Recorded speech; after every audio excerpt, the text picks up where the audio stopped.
오늘은 업무용 승용차에 대해서 공부하겠습니다. 법인이 업무용 자동차를 취득한다 라고 생각하시면 되겠습니다. 그럼 이 차량은 명의가 법인 명의겠죠. 법인 명의 업무용 차량이다. 실제로 회사 다니는 사람들 보시면 법인에서 그 차량을 줍니다. 법인 명의 차량을 준다. 그럼 그거 가지고 타고 다니면서 업무에 사용한다 라고 생각하시면 되겠습니다. 근데 중요한 거는 법인 명의 차량을 취득할 때 그 외제차 있죠, 비싼 거, 이런 고급 외제차를 사서 임원들 있죠, 회사 임원들, 대표이사라든지 뭐 부사장, 회장님, 이런 사람들이 고급 외제차 1억 넘는 거, 이런 거 사가지고 자기들이 타고 다닌다는 겁니다. 그럼 법인 명의이기 때문이니까 법인 돈으로 하는 거예요. 법인 돈. 이 법인 돈으로 구입한다. 그리고 그 관련 비용 있죠. 자동차 보험료, 휘발유값, 수선비, 차량 수선비, 이런 거 전부 법인 돈으로 나가는 거예요. 그럼 이 대표이사 이분은 돈을 하나도 안 쓰고 자기가 고급 외제차를 타고 다니는 겁니다. 굉장히 좋죠. 그러니까 굉장히 좋다. 그래서 이 국가에서는 이런 거 너무 좀 가소비를 조장한다. 그래서 업무용 이 승용차 관련 비용에 대해서 한도 정해가지고 한도만큼만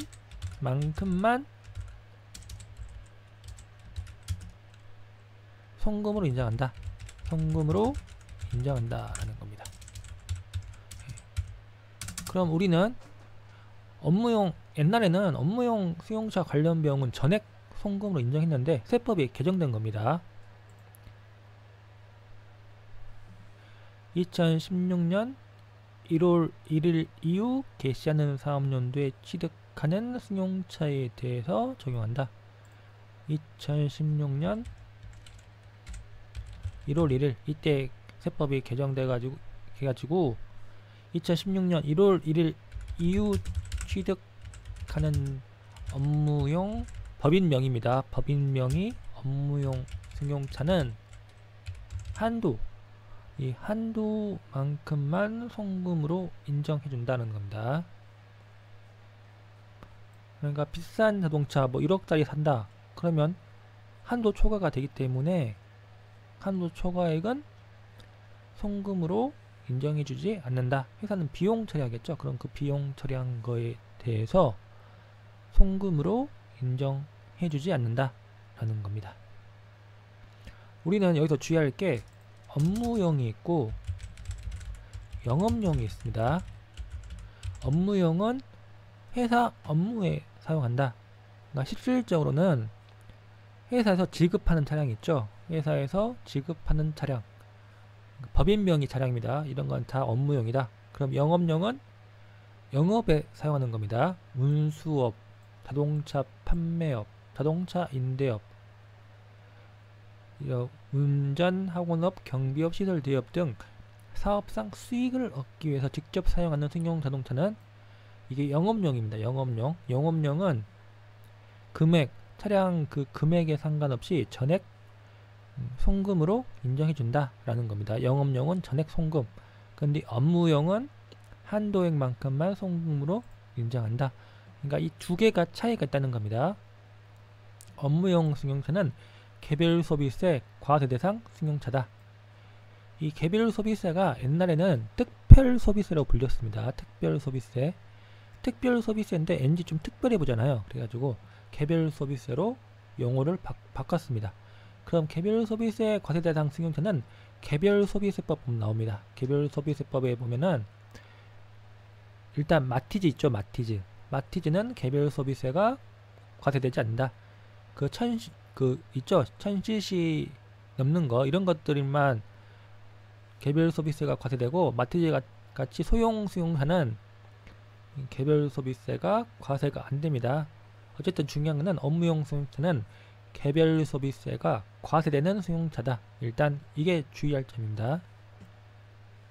이런 업무용 수용차를 취득했다 또는 임차했다.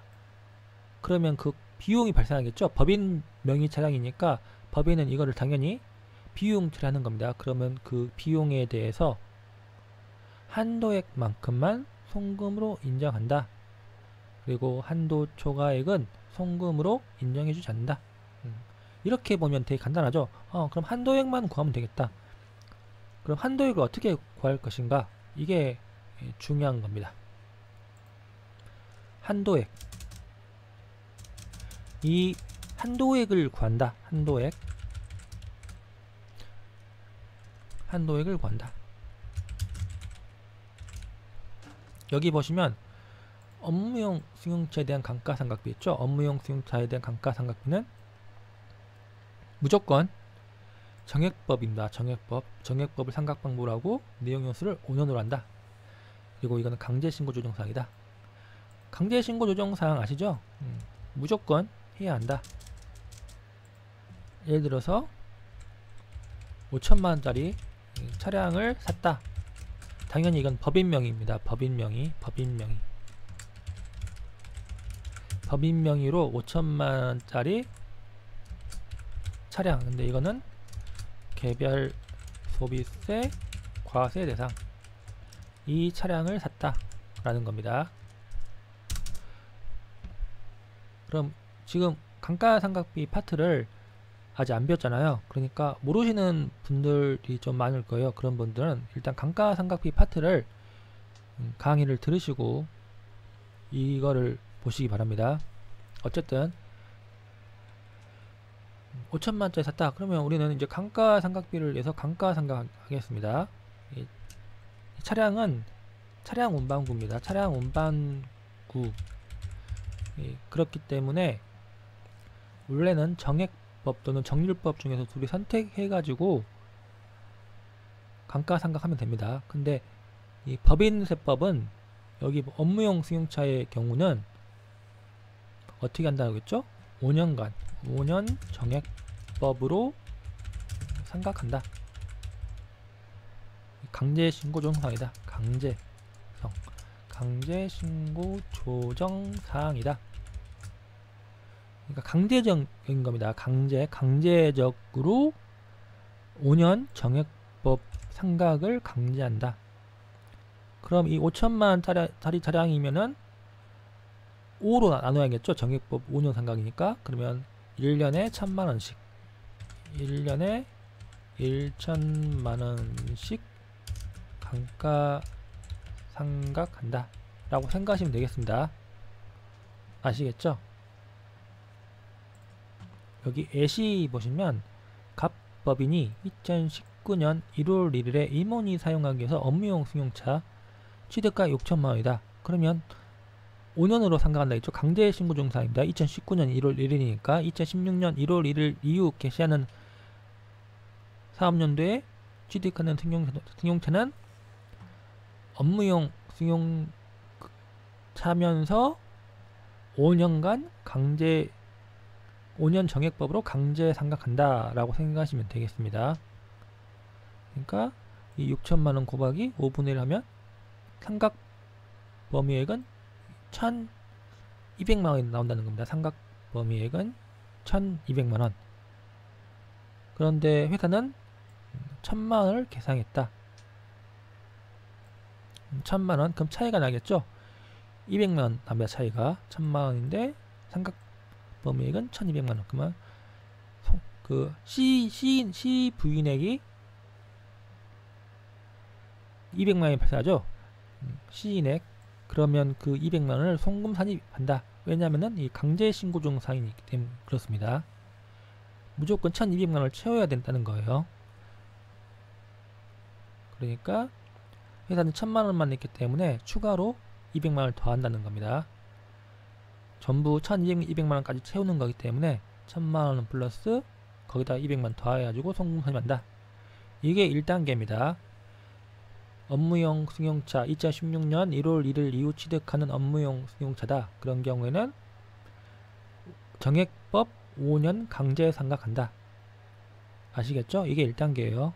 그 다음에 이제 2단계입니다. 업무용 승용차 관련 비용.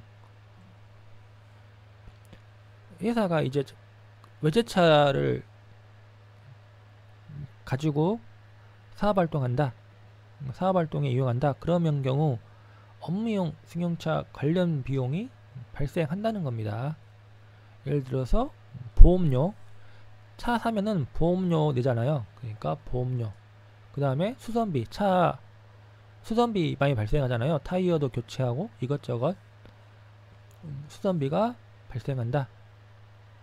그리고 또 뭐가 있죠? 주유비, 휘발유값이 발생한다. 여기 보시면 유류비 이런 것들 발생한다. 그리고 또 발생하는 게 중요한 게 감가상각비입니다. 감가상각비. 업무용 승용차를 샀다. 5천만원 사면은 5년간 정액법으로 강제상각하니까 감가상각비라는 게 발생합니다. 우리 회계원리 보면 나오잖아요. 감가상각비. 회사가 자동차를 사용한다. 그러면 그 자동차 사용분만큼 중고차가 되는 거잖아요. 중고차. 그러면 그만큼 1년 사용한다. 그러면 그 자동차 값이 확 떨어지잖아요. 그렇기 때문에 그거를 비용으로 처리하는 게 감가상각비입니다. 경제학적으로 가치 감소분이 있죠. 가치 감소분을 비용으로 반영하는 것. 감가상각비입니다. 그러면은 회사가 감가상각비를 무조건 계산하면은 그 감가상각비도 업무용 승용차 관련 비용이라는 겁니다. 그러니까 업무용 승용차 관련 비용이 뭐가 있다는 거죠? 업무용 승용차 관련 비용은 수선비, 유류비, 보험료, 그리고 감가상각비 이런 것들이 있다는 겁니다. 이거 말고도 또 있겠죠? 어쨌든 중요한 거는 이런 거 대표적인 겁니다. 이런 대표적인 것은 외워야 되겠다 라는 겁니다. 아시겠죠? 여기서 보시면 업무용 이거는 그냥 넘어가겠습니다. 업무용 승용차 관련 비용은 감가상각비, 임차료, 유류비, 보험료, 수선비, 자동차세, 통행료, 그 다음에 뭐 금융유지 부채에 대한 이자 비용 이런 것들이 있다라는 겁니다. 업무용 승용차 관련 비용은 이런 것들이 있다. 그러니까 중요한 건 이거 뭐예요? 업무용 승용차 관련 비용에는 감가상각비를 포함한다는 겁니다. 아시겠죠? 감가상각비 굉장히 중요해요. 업무용 승용차 관련 비용이니까 우리는 상식적으로 생각하면은 감가상각비를 포함하지 않습니다. 왜냐면은 감가상각비는 회계원리 배움 처음 보잖아요. 그 전에는 감가상각비 이런 개념 자체가 없습니다. 우리는 그렇기 때문에 감가상각비를 빼고 생각한다. 근데 그게 아니라는 겁니다. 감가상각비는 경제학적으로서 그 가치 감소분을 장부에 반영하는 거다. 차 사가지고 5년 굴리면 중고차 돼가지고 가치가 절반 이하로 떨어집니다. 그러니까 그런 가치 감소분을 장부에 반영한다는 겁니다.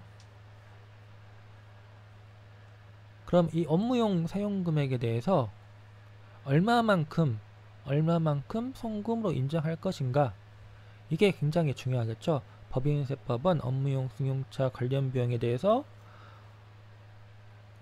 룰을 정합니다. 룰을 정해가지고 한도액만큼만 송금 인정한다. 근데 제일 중요한 건 이거예요. 업무 전용 자동차 보험에 가입을 해야 됩니다. 업무 전용 자동차 보험에 일단 업무용 승용차 관련 비용에 대해서 송금을 인정받으려면 업무 전용 자동차 보험에 가입을 해야 한다. 아시겠습니까? 예. 일단 업무 전용 자동차 보험 이거를 가입하지 않는 경우, 그러면 그 관련 업무용 승용차 관련 비용은 전액 송금 불산입된다라는 겁니다. 업무 전용 자동차 보험에 가입하지 않은 경우 업무용 전용 승용차 관련 비용은 전액 송금 불산입한다. 그러니까 반드시 이 보험, 업무 전용 자동차 보험에 가입을 해야 한다. 그러면 우리는 이제 가정을 업무 전용 자동차 보험에 가입을 했다고 가정한다는 거죠.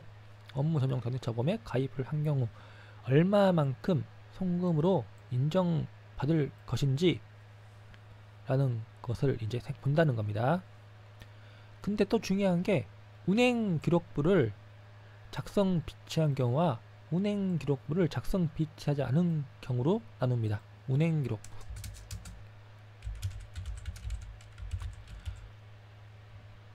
그래서 중요한 게 이거예요. 업무 전용 자동차 보험에 가입을 해야 하고 가입하지 않은 경우에는 업무용 승용차 관련 비용을 전액 송금 불산입한다. 근데 이 운행 기록부 있죠? 운행 기록부를 작성하지 않은 경우 이 관련 비용을 전액 송금 불산입한다? 그게 아닙니다. 운행 기록부를 작성하지 않은 경우에도 일정 금액은 송금으로 인정해준다. 송금으로 인정해준다는 겁니다. 운행 기록부가 그럼 뭐죠? 그 기록하는 거예요. 자동차가 오늘 어디에 갔고 얼마만큼 주행거리가 얼마고 이런 식으로 자동차 운행 기록을 작성하는 게 운행 기록부입니다.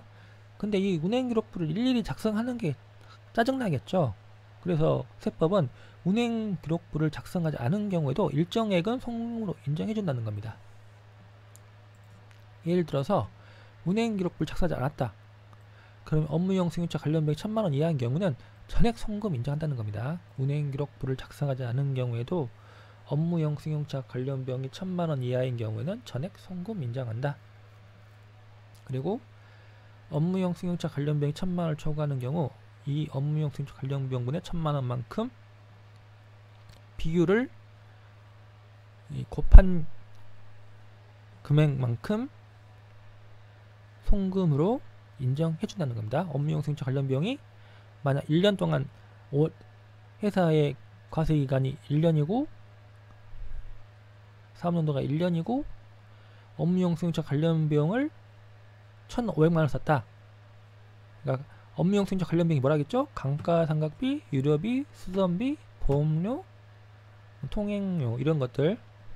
근데 이거 다 합치니까 1,500만원이다. 그러면 3분의 2죠. 1,500만원분의 1,000만원이니까 3분의 2에 해당합니다. 3분의 2를 곱한 금액, 업무용 승용차 관련 비용 곱하기 3분의 2를 곱한 금액만큼 송금으로 인정된다는 겁니다. 그리고 운행 기록부를 작성했다. 그런 경우는 업무용 승용차 관련 비용 곱하기 업무 사용 비율. 그러니까 운행 기록에 의해 확인된 총 주행거리분의 운행 기록에 의해 확인되는 업무용 사용거리. 만약 1년간 그 차량, 업무용 차량의 운행이 확인되는 주행거리가 예를 들어서 1만 킬로다. 1만 킬로고 그리고 업무용 사용거리가 5천 킬로다. 그러면 50%죠. 50%.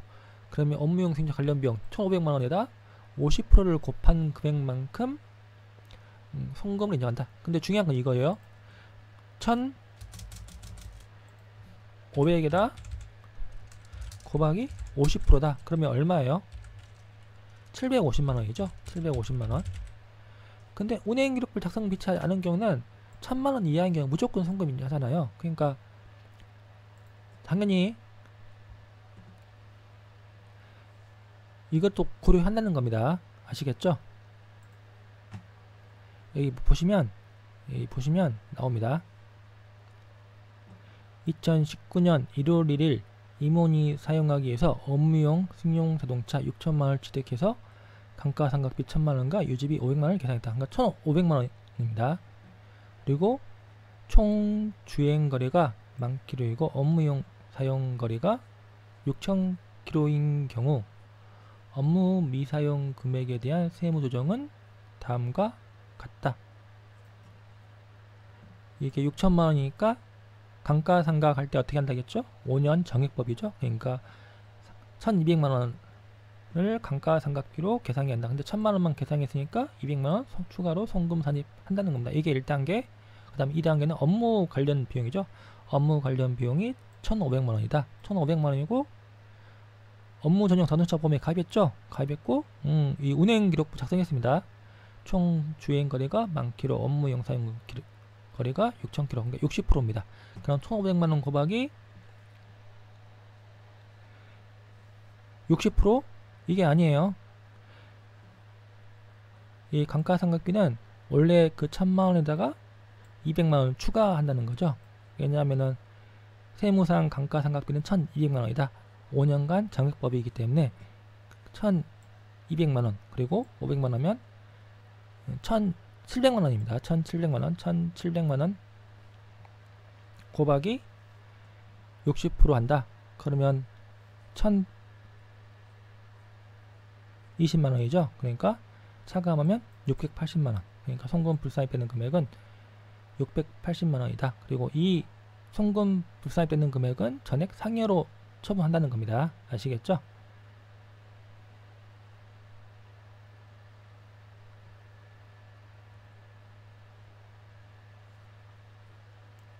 여기 보시면 대표이사 업무용 승용차 관련 비용이 6천만원이고 업무 사용 비율이 70%다. 그러면 업무 승용차 관련 비용이다 업무 사용 비율 70%를 곱하면 얼마가 되는 거죠?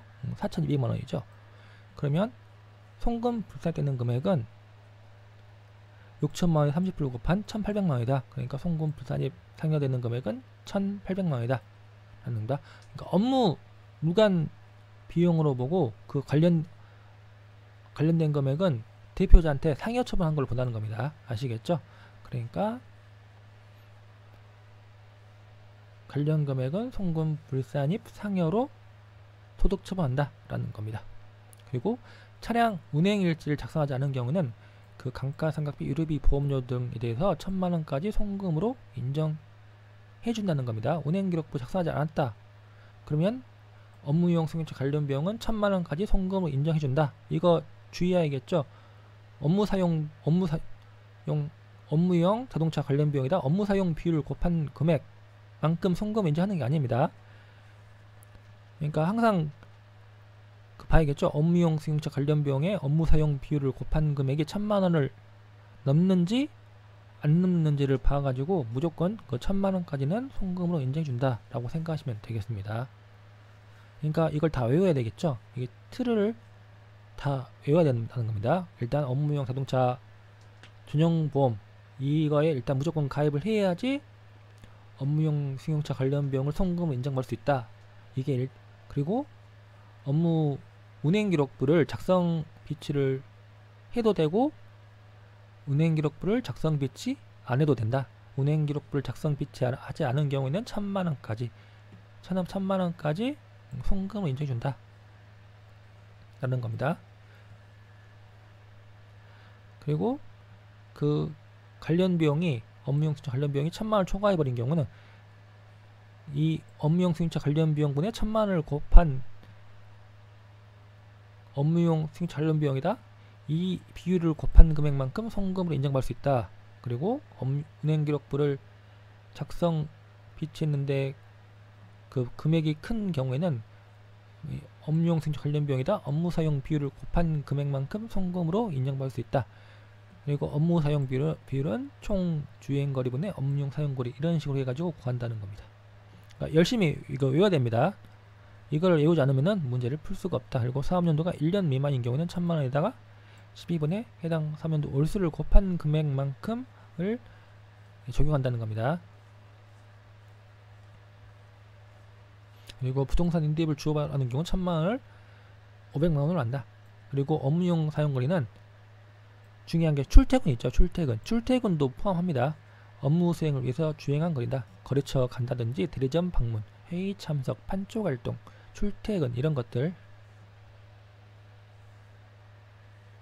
이거는 안 봐도 됩니다. 이거 X. 그리고 3단계가 또 있어요. 업무 사용 금액 중 감가상각비 한도 초과액. 이 감가상각비 거기에다가 업무 사용 비율을 곱한 금액 이것만큼 송금을 인정해준다고 했잖아요. 근데 거기에다가 다시 또 800만원을 초과한다. 그러면 한도 초과액 감가상각비 한도 초과이로 또 세무조치 한다는 겁니다. 이거는 솔직히 말해서 굳이 이걸 할 필요가 있나? 이거는 그냥 없으면 좋겠어요. 근데 이걸 또 만들어 놨습니다. 감가상각비 업무 사용금액 중 감가상각비 한도 초과 이런 걸 또 만들어 놨어요.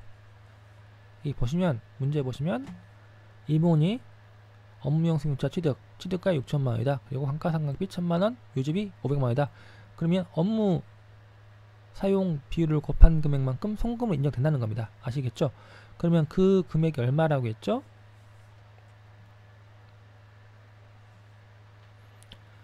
1,000만원에다가 감가상각비 200만원 추가 송금 산입하고 거기에 500만원 더한 금액, 거기다 업무 사용 비율을 곱한 금액, 그 금액만큼 송금 인정된다고 했죠? 근데 중요한 건 또 이 송금으로 인정된 1,200만원 곱하기 70% 여기에다가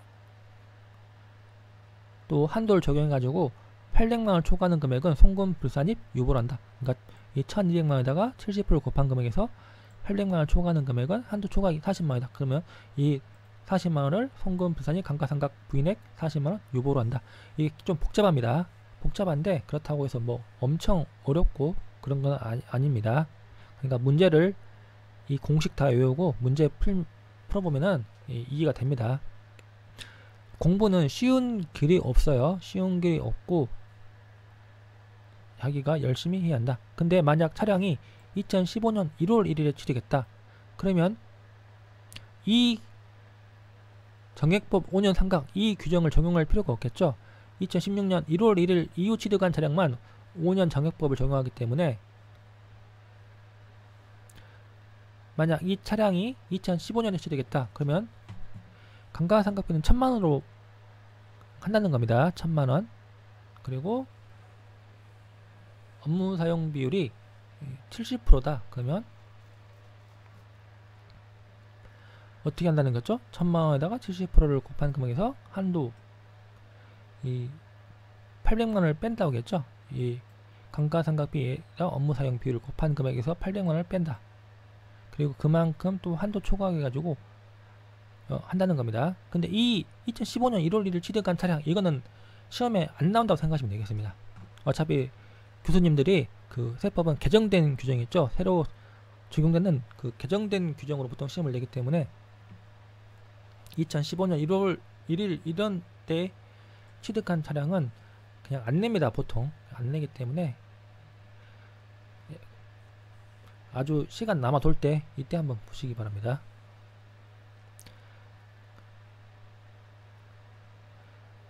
그리고 감가상각비 이율액은 이 800만원이 미달하는 경우 미달하는 금액 한도로 해서 송금으로 추진한다. 뭐 이런 규정이 있다.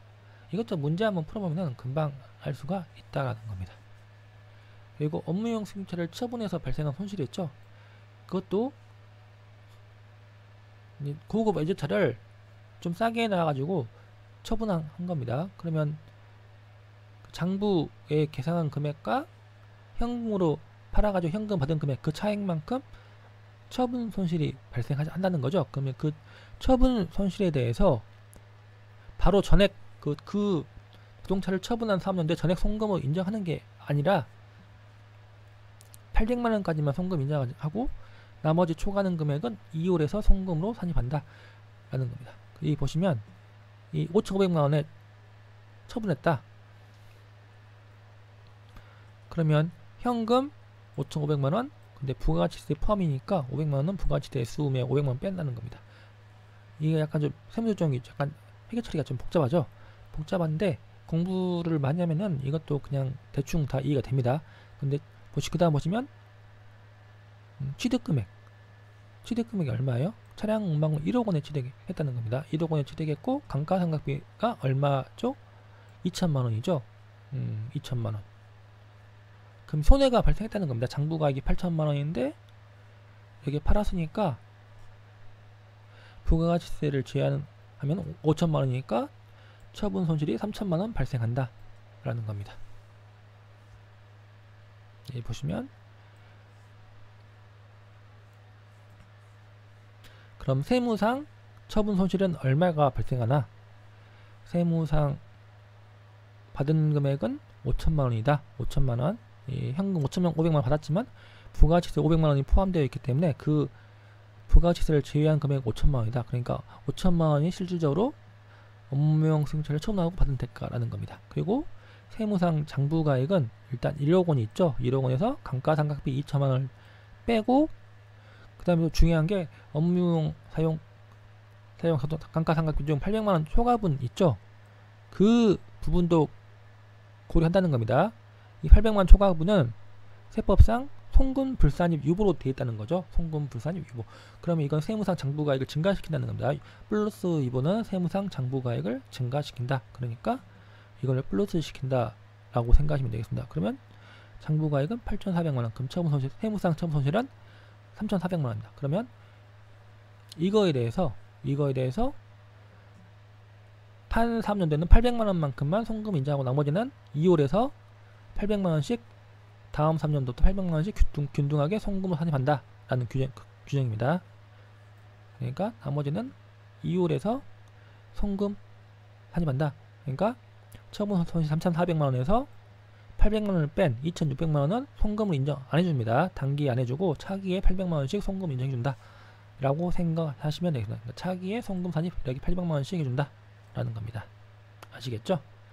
예, 여기까지 하겠습니다.